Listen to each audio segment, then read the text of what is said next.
My wife's guy best friend is dying and his final wish is to sleep with her, and she's thinking of going through with it.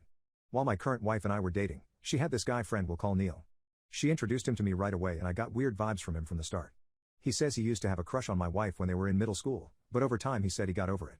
His actions showed otherwise though, as he used to go out on lunch dates alone with her twice a month or so. I did ask my wife about this, but she always assured me that Neil was her best friend, and he never tried being inappropriate with her in any way. I trusted my wife's words.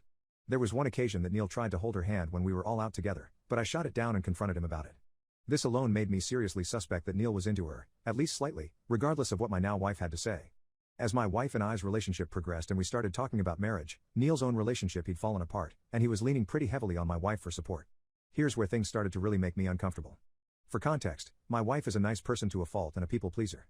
Unfortunately, this got her into some abusive relationships in the past where guys took advantage of her in many ways.